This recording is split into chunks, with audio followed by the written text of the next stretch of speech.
Hello everyone, I am doctor Brijlal Chaudhary, consultant neurologist, Manipal hospital, Jaipur. आज हम headache के बारे में बात करेंगे। हेडेक के पहले वीडियो में मैंने बताया कि हेडेक दो तरह के होते हैं, एक प्राइमरी हेडेक और एक सेकेंडरी हेडेक। प्राइमरी हेडेक कभी भी इमरजेंसी नहीं होती, लेकिन सेकेंडरी हेडेक हमेशा इमरजेंसी होती है, क्योंकि सेकेंडरी हेडेक में हेडेक के साथ साथ अदर सिम्टम्स भी देखने को मिलते हैं। और आज हम हेडेक के डेंजर साइंस के बारे में बात करेंगे। सेकेंडरी हेडेक हमको कब सस्पेक्ट करना है? यदि कोई पेशेंट पहले से खून पतला करने की दवाइयों पे है तो उसको ब्रेन हेमरेज हो सकता है।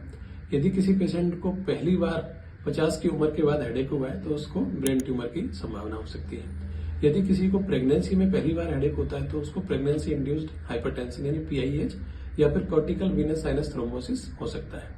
यदि कोई पेशेंट पहले से इम्यूनोसप्रेसिव मेडिसिन पे है तो उसको दिमागी बुखार या मेनिंजाइटिस हो सकता है। यदि कोई पेशेंट बोलता है कि मेरे को मेरी जिंदगी का सबसे तेज हेडेक हुआ है तो उसको कई बार दिमागी नस फटने से यानी एन्यूरिज्म के फटने से कई बार ब्रेन हेमरेज हो सकता है।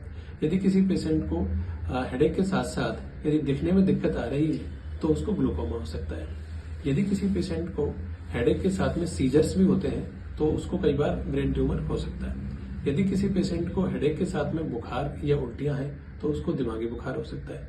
यदि किसी पेशेंट को हेडेक के साथ में बेहोशी है तो उसको फिर से ब्रेन हेमरेज हो सकता है। यदि किसी पेशेंट को हेडेक के साथ में एक साइड की बॉडी काम नहीं कर रही है तो उसको ब्रेन स्ट्रोक हो सकता है। Thank you.